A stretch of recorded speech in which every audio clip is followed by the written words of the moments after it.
Bismillahirrahmanirrahim. Welcome to lecture number 7 of Mathematical Statistics. पिछले lecture में हमने प्रोबेबिलिटी का इंट्रोडक्शन दिया था. उसमें हमने फिर काउंटिंग प्रॉब्लम्स देखी कि ट्री डायग्राम से कैसे होता है और मल्टीप्लिकेशन थ्योरम से हम कैसे नंबर ऑफ सैंपल पॉइंट्स को काउंट कर सकते हैं. और फिर हमने कुछ एग्जांपल्स भी देखी थी. आज के लेक्चर में हम थोड़ा सा रिव्यू करेंगे और then will go to permutations. Define करेंगे what permutation is and then उसकी एप्लीकेशन और उसके फॉर्मूलाज भी देंगे. काउंटिंग प्रॉब्लम क्या था? In order to evaluate probability we must know how many elements are there in sample space. हमारे पास finite sample space भी हो सकती है और infinite भी हो सकती है. finite में जो कि countable elements हों जिनको काउंट किया जा सकता हो, infinite जो कि काउंट नहीं हो सकते. जैसे कि अगर हम रियल नंबर्स को देखें तो वो एक सैम्पल स्पेस हो जिसमें रियल नंबर्स मौजूद हैं in a certain range, for example from 1 to 5, तो वो उसमें जो टोटल सैंपल पॉइंट्स बनेंगे वो इन्फिनिट बन जाएंगे. फिर हमने कॉन्टिन्यूस और डिस्क्रीट सैंपल पॉइंट स्पेस भी डिस्कस किया था. फिर हमने देखा मल्टीप्लिकेशन थ्योरम जो कि था if an operation can be performed in n1 ways and if for each of these veg a second operation can be performed in n2 ways, then the two operations can be performed together in n1 and 2 ways. और इसकी statement को हम यूं भी लिख सकते हैं, if set A and B contain respectively m and n elements, then there are m times n ways of choosing an element from A, then an element from B. तो ये मल्टीप्लिकेशन प्रॉब्लम थी हमारी. Theorem हमने देख लिया. फिर इसी theorem को हमने एक्सटेंड किया था टू k टाइम्स अगर हमारे पास इवेंट्स हों इन सक्सेशन और हर एक की चॉइसेस हों. पहले वाले की चॉइस हो n1, दूसरे की चॉइस हो n2, तीसरे की चॉइसेस हों 3, n3 and so on so fourth. तो हम इन सब को जब आपस में मल्टीप्लाई करेंगे तो हमारे टोटल नंबर ऑफ चॉइसेस या total number of elements in the sample space मिल जाएंगे. सो थ्योरम की स्टेटमेंट थी if an operation can be performed in n1 ways and if for each of these a second operation can be performed in n2 ways, तो पहला n1 ways में हुआ, दूसरा n2 ways में हुआ, and for each of the first two a third operation can be performed in nk ways and so forth, then the sequence of k operations can be performed in n1, n2, n3 up till nk ways. अब हम आते हैं what is permutation. A permutation is an arrangement of all or part of a set of objects. तो ये example से ज्यादा clear हो जाएगा. एक अरेंजमेंट है कि एक सेट के ऑब्जेक्ट्स की अरेंजमेंट हम कैसे कर सकते हैं. इसकी जो फिजिकल एग्जांपल होती है, जैसे कि एक कमरा है, एक उसमें आपने दो सोफे और दो चेयर्स रखे हुए हैं. उनको आप किस ऑर्डर में रख सकते हैं? आप दोनों सोफे पहले रख लें, फिर दोनों चेयर्स रख लें, फिर एक सोफा एक चेयर, फिर सोफा फिर चेयर रख लें. ये परम्यूटेशन है उनकी arrangements. Let's consider 3 letters A, B and C. Right all possible permutations. तो परम्यूटेशंस लिखने के लिए हमारे पास जो लेट्स से ये सेट है या इवेंट है A, B और C. इनकी परम्यूटेशंस लिखनी है, अरेंजमेंट्स लिखनी है. तो अगर पहली अरेंजमेंट देखें तो मैं पहली जगह पे बेसिकली अगर मेरे पास 3 स्पेसेस अवेलेबल हैं तो पहली जगह पे मैं A लिख सकता हूं, दूसरे पे मैं B लिख सकता हूं, तीसरे पे मैं C लिख सकता हूं. इन द नेक्स्ट वन अगर मैं पहली जगह पे ए को चूज करूं, दूसरे पे बी तो मैं ऑलरेडी कर चुका हूं, दूसरे पे मैं सी को चूज करूं और तीसरे पे बी को चूज करूं तो ये एक ऑर्डर बन जाता है। इसी तरह फर्दर चलें तो पहली वाली पोजीशन जो है वो ए कंप्लीट हो चुका है। अब हम बी को अगर पहली पोजीशन पे रखें तो दूसरी पोजीशन पे ए आ सकता है और तीसरी पे सी आ सकता है, ये एक और ऑर्डर हो गया। नेक्स्ट अगर बी को मैं पहली पोजीशन पे रखता हूं, दूसरी पे सी आ सकता है और तीसरी पोजीशन पे ए आ सकता है। सिमिलरली इससे फर्दर चलें अगर हम तो वही तीन पोजीशंस हैं हमारे पास और पहली पोजीशन पे आप हमने ए भी कंप्लीट कर लिया, बी भी कंप्लीट कर लिया और आप सी पे जाते हैं। अगर पहली पोजीशन पे मैं सी रखूं तो दूसरी पोजीशन पे यहां से मैं ए रख सकता हूं और तीसरी पे बी रख सकता हूं। अब अगर पहली पोजीशन पे सी है तो दूसरी पे बी भी आ सकता है और तीसरी पे ए आ सकता है। तो मेरे पास अब ये 6 चॉइसेस बन गई। तो टोटल परमुटेशंस जो मेरे पास बनती हैं वो A B C, A C B, B A C, B C A, C A B, C B A. तो ये टोटल परमुटेशंस बन गई 6 बन गई यहाँ पे। इसको अगर देखें हम तो पहले एग्जांपल में considering the 3 letter A B and C the possible permutations are A B C, A C B, B A C, B C A and C A B and C B A. Thus we see that there are 6 distinct arrangements. Distinct का मतलब क्या है? Different. क्योंकि यहाँ पे हमें different order चाहिए।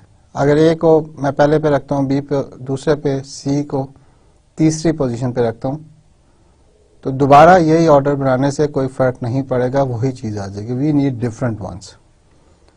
अगर आप देखें तो ये हमें कैसे पता चल सकता है कि अगर 3 लेटर्स हैं और 3 ही पोजीशंस हैं फिल करने के लिए तो हमारे पास 6 अरेंजमेंट्स बनेंगे।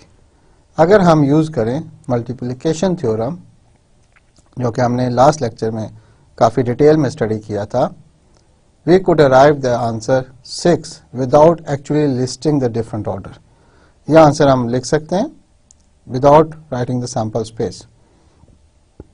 अगर इसको आप यूं देखें कि पहली पोजीशन पे इन तीनों में से यानी कि ए, बी और सी में से कोई भी आ सकता है। ए भी आ सकता है, बी भी आ सकता है, सी भी आ सकता है। तो पहली पोजीशन के लिए मेरे पास 3 चॉइसेस हैं। जब इनमें से कोई भी ए, बी या सी पहली पोजीशन पे आ गया तो दूसरी पोजीशन पे मेरे पास सिर्फ 2 चॉइसेस बचती हैं, क्योंकि एक तो पहली पोजीशन पे आ गया, अगर ए आ गया तो बी और सी बचता है, अगर बी आ गया तो ए और सी बचता है, और अगर सी आ गया और ए और बी बचेगा मेरे पास। तो दूसरी पोजीशन के लिए मेरे पास सिर्फ 2 चॉइसेस बचती हैं। और जब पहली 2 पोजीशन फिल होगी तो टोटल सेट में मेरे पास सिर्फ 3 ही एलिमेंट्स थे, ए, बी और सी। तो तीसरी के लिए सिर्फ मेरे पास एक ऑप्शन बचती है, जो रिमाइंडर होगा वो वहां पे आ जाएगा। So there are n1, that means first position के लिए 3 choices for the first position है, n2 2 choices for the second position and n3 में तीसरी पोजीशन के लिए हमारे पास एक चॉइस बचती है।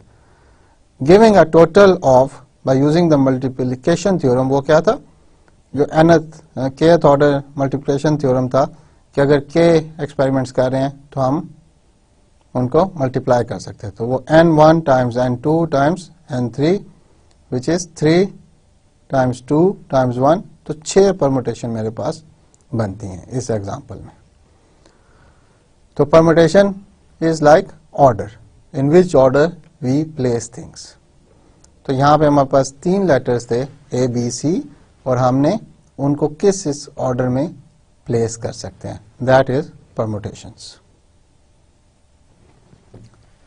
अब अगर n डिस्टिंक्ट ऑब्जेक्ट्स हों, distinct means different, they can be arranged as n into n minus 1 into n minus 2 into so on and so forth. ये कैसे आया कि n distinct objects थे और n different positions थी मेरे पास.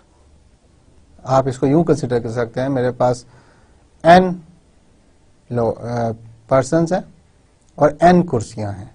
पहली कुर्सी पे एक शख्स बैठ जाता है तो बाकी सेकंड वाली कुर्सी के लिए, चेयर के लिए मेरे पास n-1 लोग बचते हैं. उनमें से कोई वहां पे बैठ गया अगर, तो तीसरी चेयर के लिए मेरे पास n-2 लोग बचेंगे, क्योंकि 2 लोग जो पहले ही 2 चेयर्स पे बैठ चुके हैं.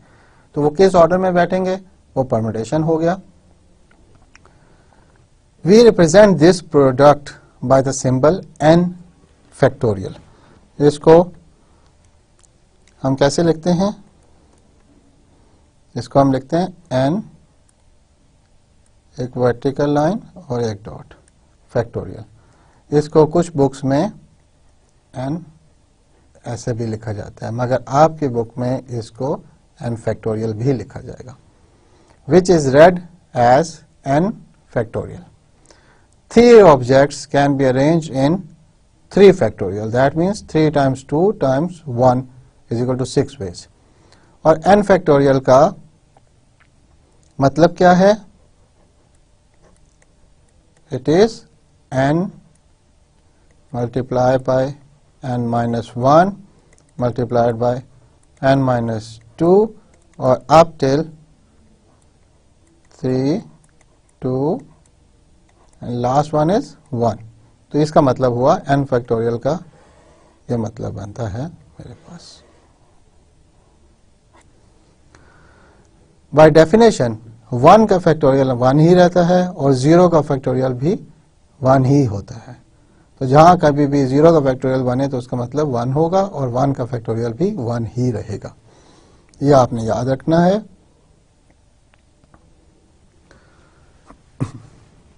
दोबारा डेफिनेशन पे जाते हैं. A permutation is an arrangement of all or part of a set of objects.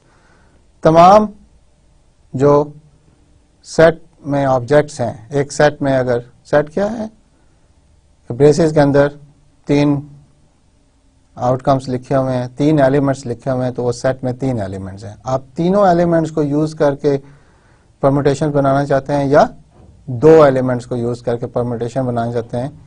यूं समझें कि एक कमरे में 4 लोग हैं और सिर्फ 3 कुर्सियां हैं. तो उन 3 कुर्सियों पे वो 4 लोग 3 ही बैठेंगे. तो वो कैसे बैठ सकते हैं, तो वहां पे आ गया पार्ट ऑफ दी पीपल. हम चारों के चारों लोग नहीं बैठ रहे, सिर्फ 3 बैठ रहे हैं. इसी तरह अगर ए बी सी डी है मेरे पास और 3 पोजीशंस मैंने फिल करनी है, तो उस केस में हम कहेंगे पार्ट ऑफ द ऑब्जेक्ट. उसको हम देखेंगे उसके लिए क्या फार्मूला है, फर्दर हम देखते हैं. थ्योरम है the number of permutations of n objects is n factorial.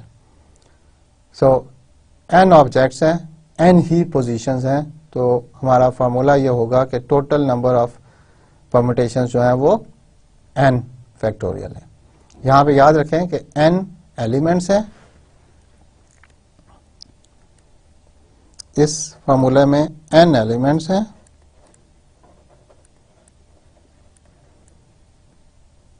Of set और n ही पोजीशंस है. तो इस केस में हमारे पास जो नंबर ऑफ परम्यूटेशंस बनेंगी वो बनेगी n फैक्टोरियल. जैसे कि हमने एग्जांपल की जिसमें 3 एलिमेंट्स थे ए बी सी और हमारे पास 3 ही पोजीशंस थी, तो उसमें हमारे पास 3 का जो फैक्टोरियल बना था दैट वाज इक्वल टू 6. तो 6 डिस्टिंक्ट परम्यूटेशंस हमारे पास आ गई थी उसमें.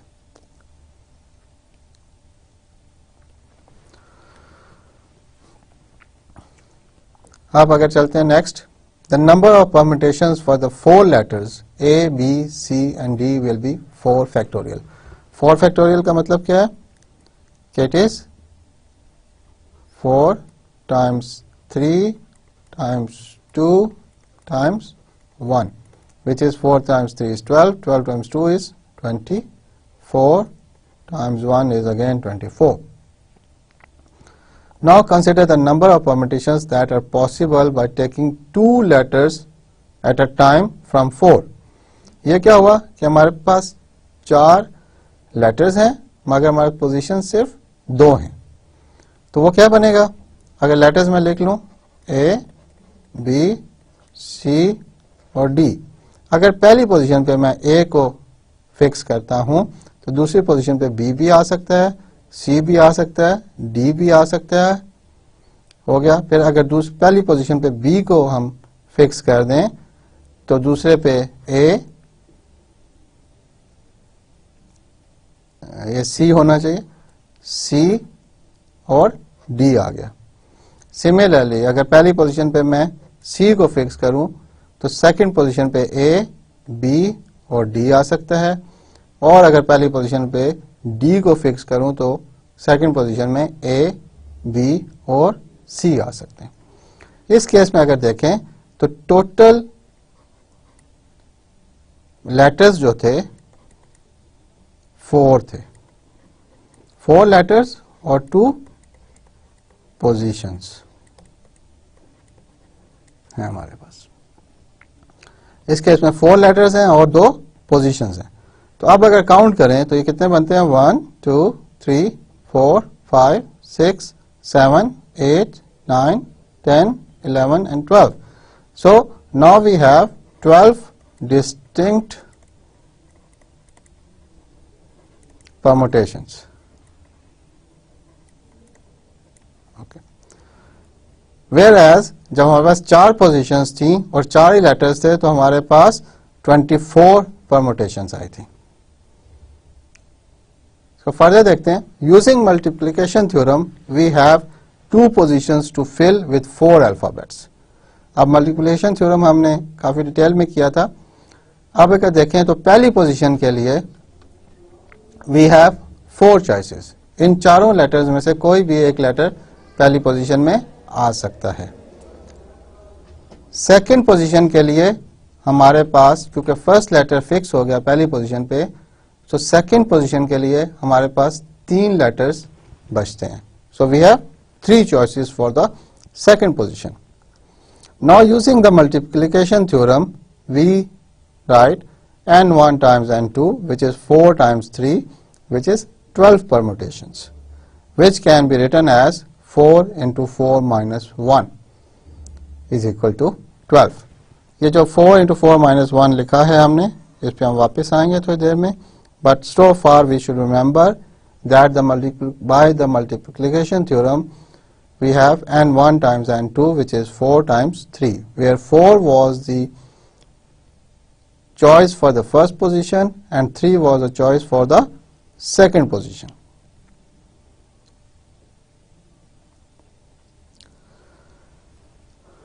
Using multiplication theorem we have 3 positions to fill with 6 alphabets. अब we come to a different example जिसमें हमारे पास 6 अल्फाबेट्स हैं और हमारे पास पोजीशंस जो हैं वो सिर्फ 3 अवेलेबल हैं। तो पहली पोजीशन के लिए मेरे पास 6 में से कोई भी आ सकता है। फर्स्ट पोजीशन पे A भी आ सकता है, B भी, C भी, D भी, E भी, F भी। सो वंस वो पहली पोजीशन पे फिक्स हो गया, so we have for n1 the first position we have 6 choices. जब एक लेटर पहली पोजीशन पे फिक्स हो गया तो बाकी हमारे पास जो रिमेनिंग लेटर्स हैं वो 5 हैं। तो इसका मतलब है दूसरी पोजीशन के लिए हमारे पास सिर्फ और सिर्फ 5 चॉइसेस बचती हैं। इसी तरह जब दूसरी पोजीशन पर भी लेटर फिक्स हो गया तो तीसरी पोजीशन के लिए हमारे पास सिर्फ और सिर्फ 4 चॉइसेस बचेंगे। सो n1 is equal to 6 choices for the first position, n2 is equal to 5 choices for the second position, and n3 is equal to 4 choices for the third position.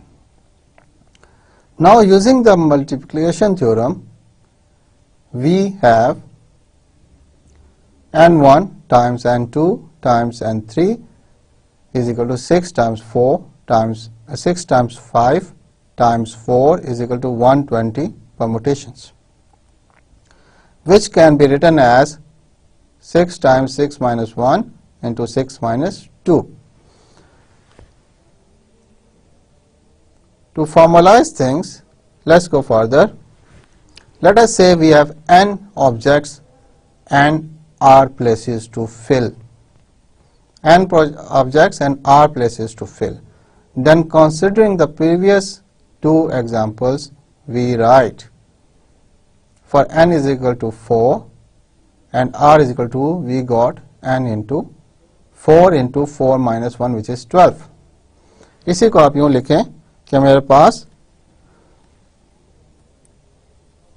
पहली पोजीशन के लिए अगर n ऑप्शंस हैं तो दूसरी position के लिए मेरे पास n माइनस 1 आती हैं, तीसरी पोजीशन के लिए मेरे पास n माइनस 2 आएगा, इसी तरह चौथी पोजीशन के लिए n माइनस 3 आएगा, और अगर मैं चलता जाऊं तो आर्थ यानी कि r वाली पोजीशन जो होगी वो बनेगी n माइनस r प्लस 1, क्योंकि यहाँ पे देखें आप, जब यहाँ पे 1 था तो माइनस 0 था,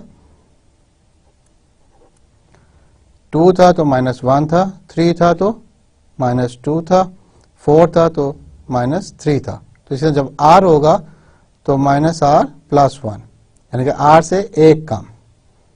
तो इसको हम यूं भी लिख सकते हैं n माइनस r माइनस 1, यानी कि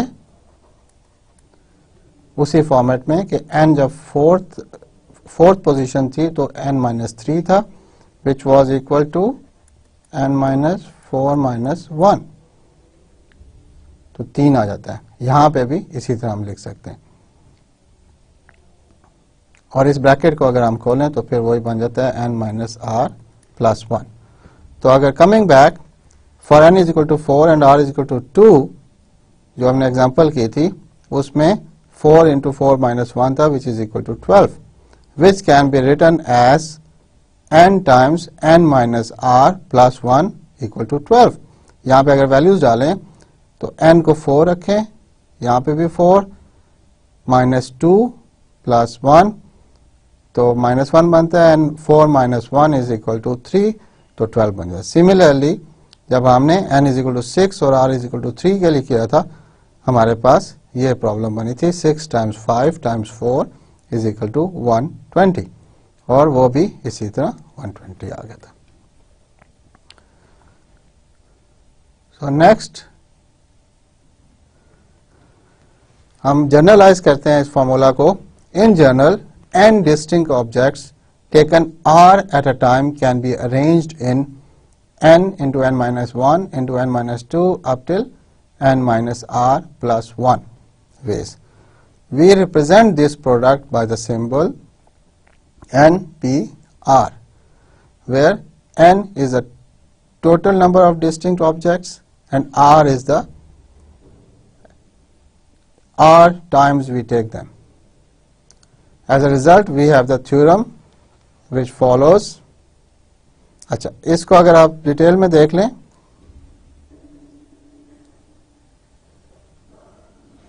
तो इसको करते क्या है कि n फैक्टोरियल है here, which means कि n into n minus 1 into n minus 2 up till 3 to 1, और अगर डिनोमिनेटर में देखें तो n माइनस r आता है। सो ये क्या होगा, n माइनस r माइनस, पहले इससे मल्टीप्लाई करेंगे, फिर नेक्स्ट वन जो होगा वो n माइनस r, एक नंबर है इसमें से माइनस 1 करेंगे और इसे चलते रहेंगे। तो इस तरह से हम डिनोमिनेटर में डिफाइन करते हैं। As a result, we have the theorem that follows the number of permutations of n distinct objects taken r at a time is NPR, where numerator में n फैक्टोरियल है और डिनोमिनेटर में n minus r factorial है। Let's go and apply this theorem to a few examples. In 1 year, 3 awards, research, teaching and service will be given for a class of 25 graduate students in a statistic department. If each student can receive at most one award, how many possible selections are there? If each student can receive at most one award, how many possible selections are there? अब problem क्या है कि हमारे पास 3 awards हैं और 25 students हैं. सो मैं कहूँ कि n is equal to 25 students और अवार्ड्स जो हैं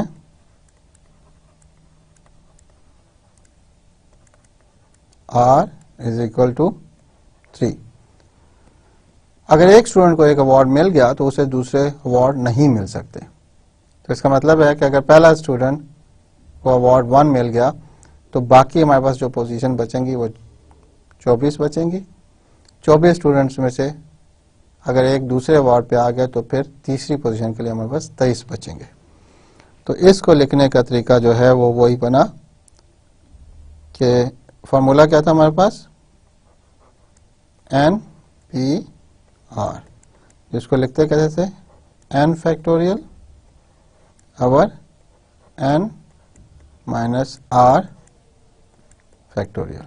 यहाँ पे n क्या है, 25 फैक्टोरियल और n माइनस r जो बनता है 25 माइनस 3 फैक्टोरियल. इसको अगर फर्दर करें तो इस 25 फैक्टोरियल ओवर 22 फैक्टोरियल. आइदर अब इस फैक्टोरियल को कैलकुलेट करने के लिए हमारे पास कैलकुलेटर में भी ऑप्शन होती है फैक्टोरियल कैलकुलेट करने के लिए, और हम थोड़ा सा इसको सिंप्लीफाई करके भी कर सकते हैं अगर नंबर्स बहुत बड़े हो जाएं. जैसे कि इस केस में मैं ये करता हूं कि 25 फैक्टोरियल को लिखता हूं 25 टाइम्स 24 फैक्टोरियल इन टाइम्स 24 25 टाइम्स 24 टाइम्स 23 फैक्टोरियल. क्योंकि 23 के आगे फिर हमने क्या लिखना था, multiply by 22 multiply by 21 multiply by 20 and so on so forth up till 1. और क्योंकि डिनोमिनेटर पे मेरे पास 22 फैक्टोरियल है तो मैं बल्कि 23 भी नहीं लिखता, मैं इसको लिखता हूँ मल्टीप्लाइड बाय 22 फैक्टोरियल. इस केस में अब 22 फैक्टोरियल हमें कैलकुलेट करने की जरूरत नहीं है, हम दोनों कैंसिल हो गए. जो आंसर बचा वो 25 टाइम्स 24 टाइम्स 23 है, which comes out to be, यहाँ पे आप इसको कैलकुलेटर से मल्टीप्लाई करके लिख सकते हैं. यहाँ पे मैंने एक नई चीज आपको थोड़ी सी इंट्रोड्यूस की. वो क्या है कि अगर मेरे पास n फैक्टोरियल मौजूद है और इसको मैं n प्लस 1 से मल्टीप्लाई करूं n फैक्टोरियल को, तो बाय डेफिनेशन ऑफ फैक्टोरियल ये क्या बन जाएगा, n प्लस 1 का फैक्टोरियल बन जाएगा. इसी तरह अगर मेरे पास n फैक्टोरियल मौजूद है तो basically n times n minus 1 का फैक्टोरियल भी हो सकता है. तो हम इस तरह से ब्रेक भी कर लेते हैं ताकि हमारे लिए कैलकुलेशंस थोड़ी आसान हो जाए. नेक्स्ट एग्जांपल पे चलते हैं. A president and a treasurer are to be chosen from a student club consisting of 50 people. How many different choices of officers are possible if.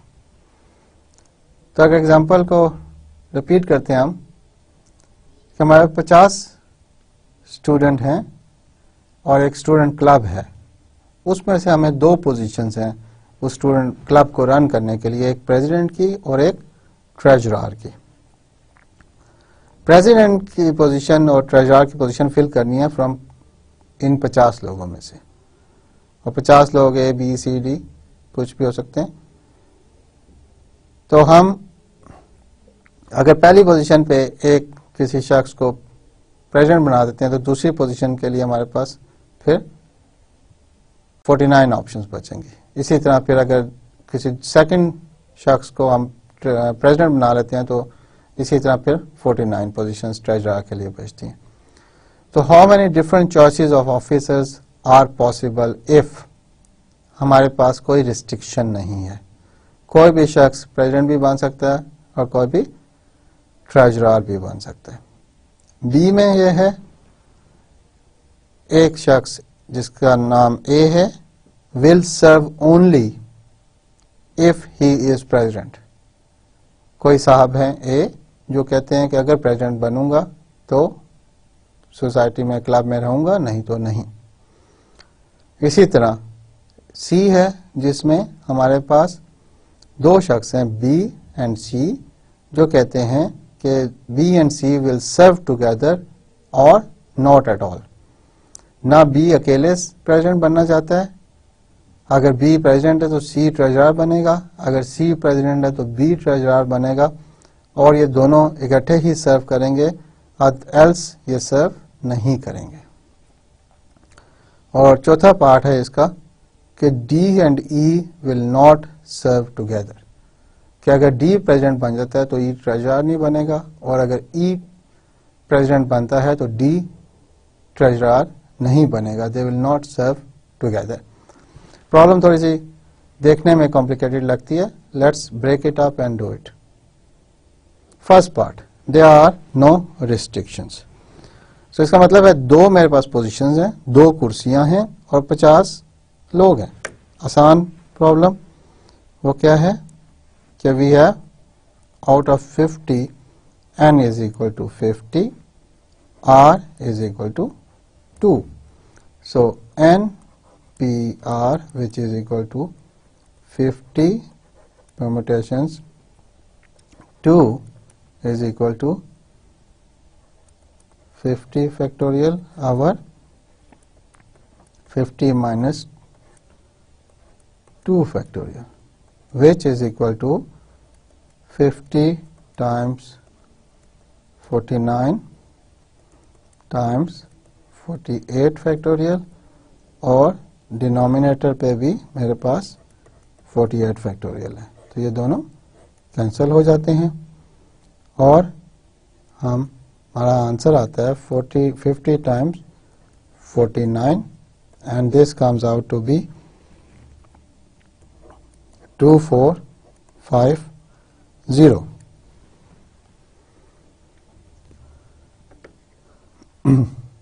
तो फर्स्ट जो पार्ट था वेरी सिंपल कि there are no restrictions, कि उन 50 लोगों में से कोई भी इन दो सीटों पे आ सकता है, और हमारे प्रॉब्लम बड़ी सिंपल थी। n was equal to 50, that means the total distinct people and our positions was 2। तो हमने फार्मूले में डायरेक्ट फार्मूले में पुट किया और हमारे पास आंसर आ गया विच इज 2450 डिफरेंट परमुटेशंस बन सकती है। ये बड़ा सिंपल है। ये पहली पोजीशन पे अगर इसको आप थोड़ा सा ब्रेकअप करके देखें तो बनता वही है जो मल्टीप्लिकेशन थ्योरम है कि पहली पोजीशन के लिए हमारे पास 50 ऑप्शंस हैं और दूसरी पोजीशन के लिए हमारे पास 49 ऑप्शंस बचेंगे। अब थोड़ी सी प्रॉब्लम थोड़ी इन्वॉल्व हो गई है, थोड़ी सी डिफिकल्टी लेवल की तरफ जा रही है कि क्या था, a president and a treasurer are to be chosen from a student club consisting of 50 people. How many different choices of officers are possible if A will serve only if he is president? तो problem क्या होगी कि A साहब जो हैं वो सिर्फ और सिर्फ प्रेसिडेंट बनने के ख्वाहिशमंद हैं, एल्स वो नहीं काम करेंगे। तो अगर हम ये समझें, इसको ब्रेक करते हैं, let's say A is made president। सो एक पोजीशन तो फिक्स होगी। अब दूसरी जो पोजीशन थी ट्रेजरर वाली, उसके लिए हमें, क्योंकि ए तो ऑलरेडी प्रेसिडेंट बन चुके हैं, तो मेरे पास 49 लोग बचे हैं फॉर वन पोजीशन। तो ऑब्वियसली डिफरेंट 49 कॉम्बिनेशंस ही बन सकते हैं कि कोई भी उनमें से ट्रेजरर बन सकता है। सो टोटल जो मेरे पास ऑप्शंस यहाँ पे बनती हैं वो 49 चॉइसेस ही बनती हैं। अगर इसको मैं थोड़ा सा कंप्लीट करके भी देखना चाहूँ तो क्या है, n is equal to 49 and r is equal to 1 seat, और 49p1, तो ये बनता है 49 factorial divide by 49 minus 1 factorial, वही 49 into 48 factorial divide by 48 factorial. तो ये कैंसिल, तो आंसर हमारा 49 आया, जो हमें वैसे भी पता था। तो हमारा फॉर्मूला यहाँ पे भी काम कर रहा है। तो पहली ऑप्शन है कि ए was made the president. Second option हम देखते हैं जिसमें ए इज नॉट मेड प्रेसिडेंट।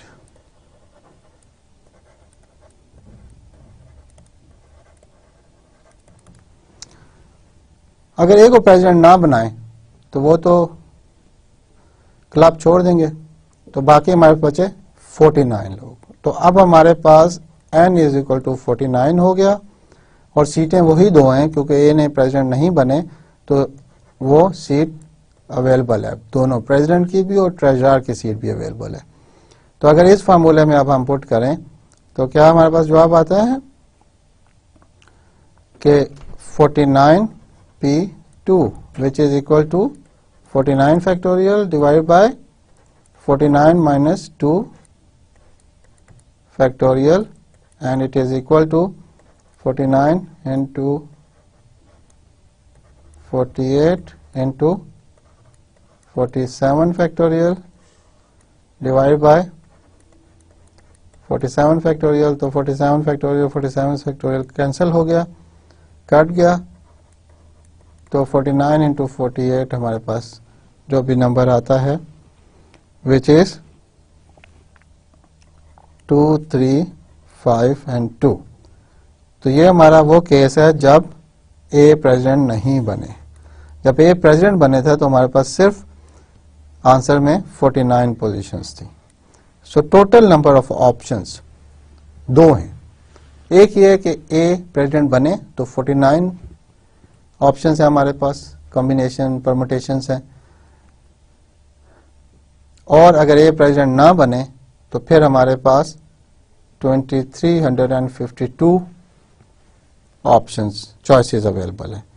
सो अगर इन दोनों को ऐड करें तो 49 plus 2352 comes out to be total number of choices.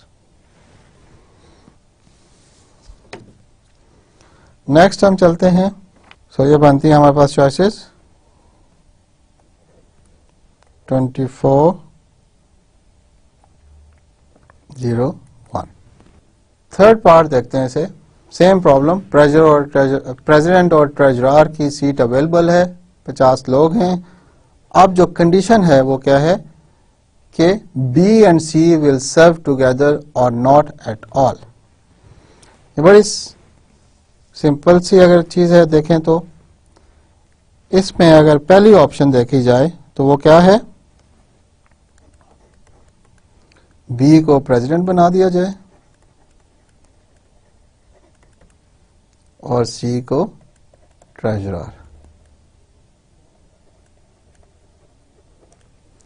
अगर सी को ट्रेजरर बना दिया जाए तो बी को सी को अगर प्रेसिडेंट बना दें और बी को ट्रेजरर, तो हमारे पास एक ऑप्शन ये बनती है और एक ये, तो टोटल हमारे पास 2 ऑप्शन बन जाते हैं इस केस में। अब दूसरा केस ये है कि इन दोनों में से, क्योंकि ऑप्शन इन्होंने ये दिया है कि हम दोनों इकट्ठे ही काम करेंगे, नहीं तो नहीं करेंगे।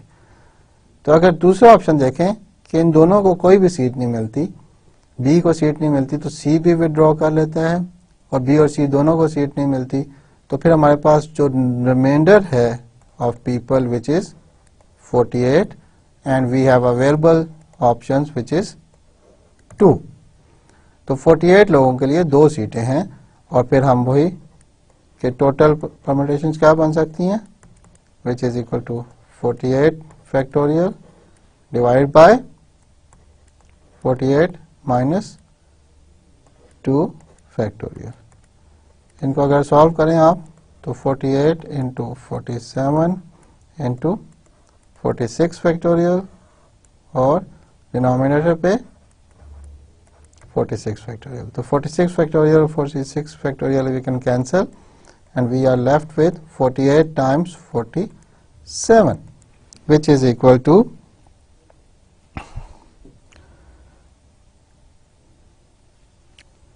2256। और क्योंकि 2 ऑप्शंस हमारे पास पहले भी मौजूद थी तो टोटल ऑप्शंस बन गई हमारे पास 2 + 2 2 5 6 which is 2258 2258 ऑप्शंस या परम्यूटेशंस बन जाती हैं, चॉइसेस बन जाती हैं हमारे पास इन 2 सीट्स को फिल करने के लिए। और कंडीशन क्या है हमारे पास, बी और सी जो हैं वो दोनों इकट्ठे काम करेंगे as a president and treasurers, और ये दोनों काम नहीं करेंगे। We go to the last D part. A president and a treasurer are to be chosen from a student club consisting of 50 people. How many different choices of officers are possible if D and E will not serve together? कि D और E दोनों इकट्ठे काम नहीं करना चाहते।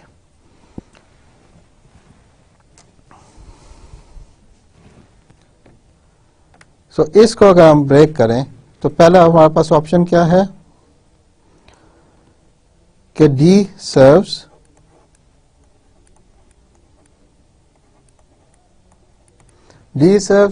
तो D का मतलब यह है कि D प्रेसिडेंट भी हो सकता है और ट्रेजरर भी हो सकता है। इन दैट केस जब D को कोई एक कुर्सी मिल जाती है तो E will leave the club. So instead of reminder 49 we will have 48 people remaining in the club. So if D serves at one seat, the remainder will be 48 people. So एक combination ये हो गया कि मेरे पास 48 options हैं।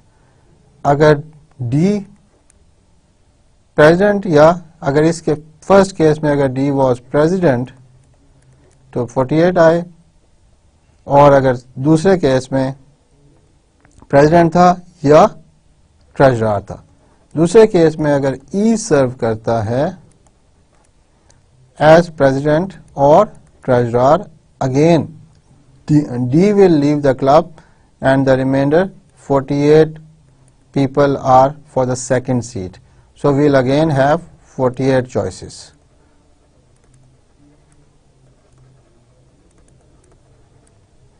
So in this case we have total 96 choices. इन ये वो cases हैं जब डी या ई को कोई एक सीट मिलती है और दूसरा रिजाइन कर देता है। अब अगर डी और ई को कोई सीट नहीं मिलती सो ये दोनों अवेलेबल हैं हमारे पास या क्लब छोड़ देते हैं। हम एज्यूम करते हैं कि ये दोनों ने क्लब छोड़ दिया, इनको सीट नहीं मिली तो इनको काउंट करने की हमें जरूरत नहीं है। इंस्टेड ऑफ 50 पीपल हम अब सिर्फ 48 को काउंट करेंगे। तो 48 एन मेरे पास अब 48 हो गया और आर मेरे पास अब अगेन 2 ही सीट्स हैं तो 2 हो गया। तो we will say 48 permutation 2 will be equal to 48 factorial divided by 48 minus 2 factorial, which is equal to 48 into 47 into 46 factorial divided by 46 factorial. So we can cancel this and again we have the answer which is 2256. But जब D या E को कोई seat मिली थी तो उसके लिए हमारे पास 96 choices थी, और जब इन दोनों को कोई सीट नहीं मिली तो मेरे पास 22 56 ऑप्शंस हैं, चॉइसेस हैं। तो टोटल क्या हो गया 96 plus 22 56 which is equal to twice 96 plus 22 56। वो क्यों, हमने ट्वाइस क्यों डाला, क्योंकि टोटल 96 चॉइसेस थी। अगर डी सर्व्स एज प्रेसिडेंट तब 48 थी, डी सर्व्स एज ट्रेजरर तो एक डिफरेंट चॉइस बनती है, तब भी 48 थी।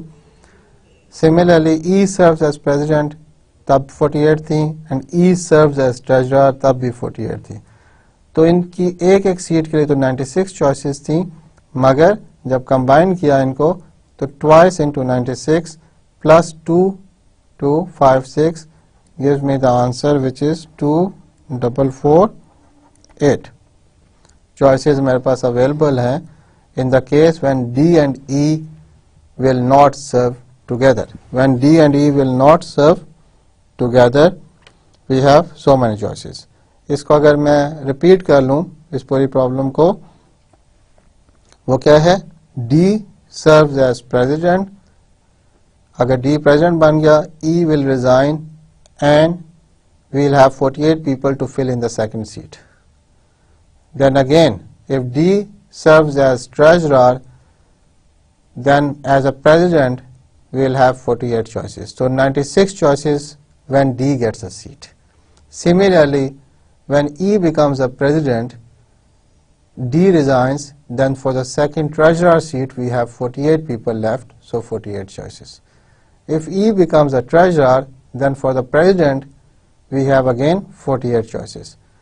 So total choices जो मेरे पास हैं वो 48 plus 48 for D and 48 plus 48 for E, 96 times 2 मेरे पास choices बनती हैं, and when both of them don't get any seat, we are left with 48 people only, and with 48 people filling up 2 seats, we get the 48p2 formula, and we get 2256 seats choices, and once we add the choices, which is 96 for D getting a seat, 96 for E getting a seat, and then for 2256 when both E and D did not get any seat, we add them up and we get 2448 choices.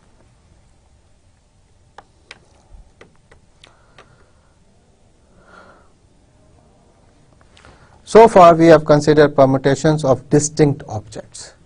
हमने अभी तक जो permutations discuss किए हैं वो distinct objects किए हैं, कि तमाम लोग, जैसे लास्ट एग्जांपल में हमारे 50 स्टूडेंट थे, तमाम डिफरेंट स्टूडेंट्स हैं. That is all the objects were completely different और डिस्टिंग्विशेबल.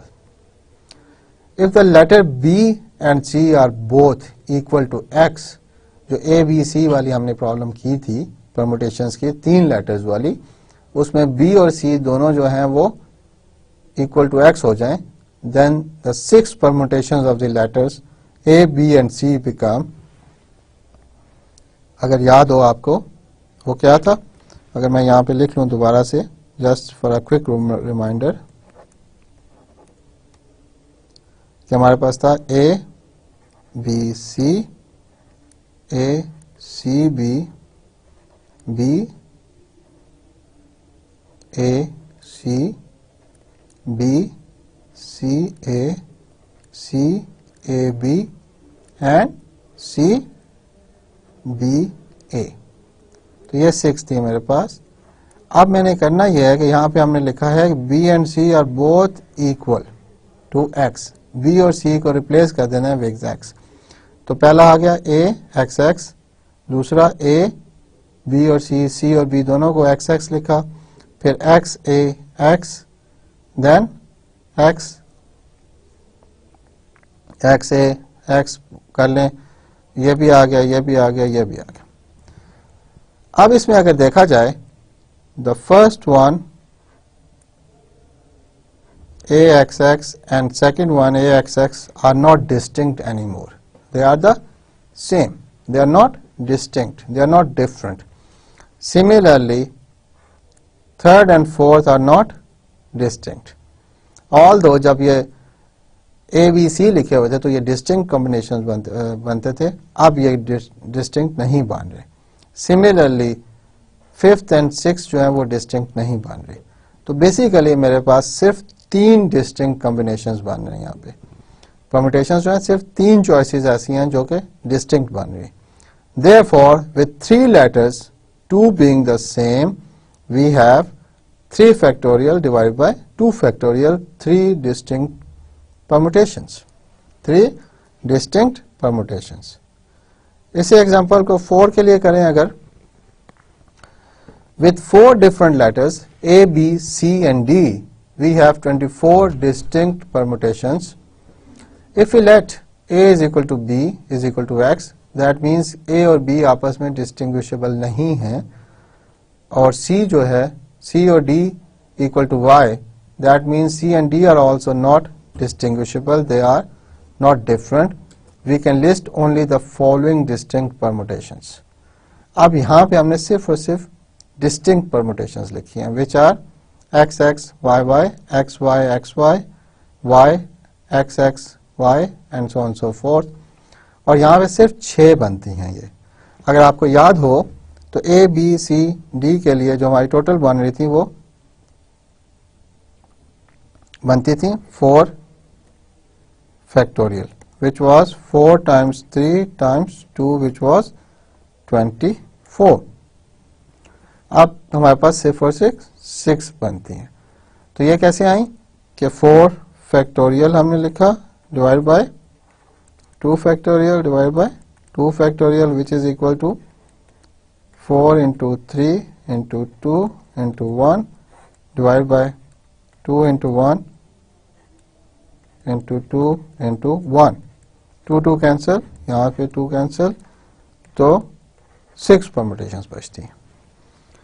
तो यहाँ पे एक चीज़ जो इम्पोर्टेंट है वो याद रखें कि हमारे पास ऑब्जेक्ट्स अब डिस्टिंक्ट नहीं हैं. दो ऑब्जेक्ट्स सेम हैं. The number of ways of partitioning a set of n objects into R cells with n1 elements in the first cell and n2 elements in the second cell and so forth is n factorial over n1 factorial over n2 factorial over n3 factorial up till n R factorial.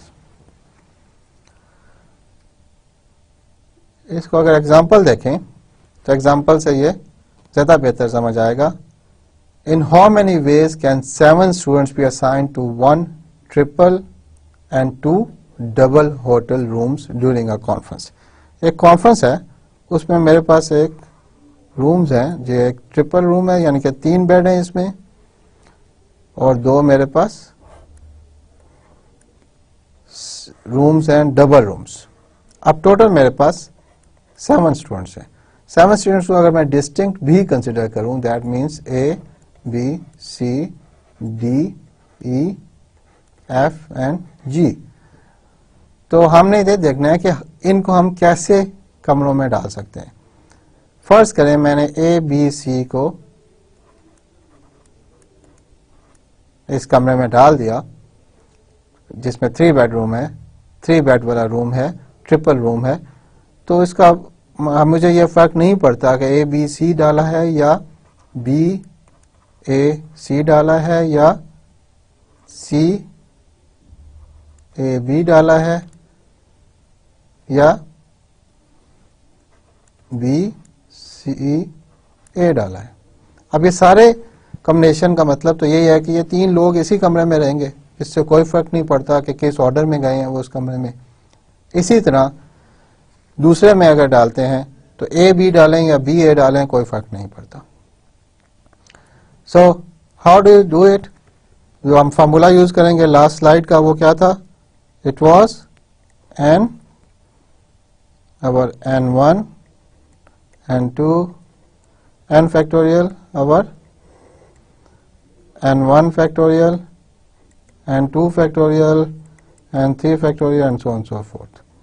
यहाँ पे मेरे पास total number of students is n is 7 factorial divided by एक हमारे पास 3 positions है, 3 factorial, then 2 factorial, then again 2 factorial. So it comes out to be 7 times 6 times 5 times 4 times 3 factorial divided by 3 factorial into 2 into, क्योंकि 2 का factorial 2 ही रहता है और 2 का factorial 2 ही रहता है तो मैंने वो लिखा नहीं है. तो 3 फैक्टोरियल कैंसिल हो गया, यहाँ पे 2 आ गया, ये भी कैंसिल हो गया, ये भी cancel. So it's 7 times 6 times 5 is the total number of choices we have. So in how many ways can 7 students be assigned to 1 triple and 2 double hotel rooms during a conference? Is 7 factorial, our 3 factorial, our 2 factorial, our 2 factorial. In today's lecture,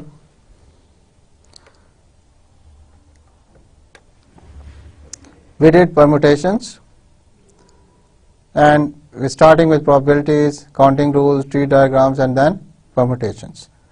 In all the permutations, we learned how to count the ways, the choices we have given the number of seats and the distinct objects. Details you can study from Probability and Statistics for Engineers and Scientists by Walpole. Thank you very much. Allah Hafiz.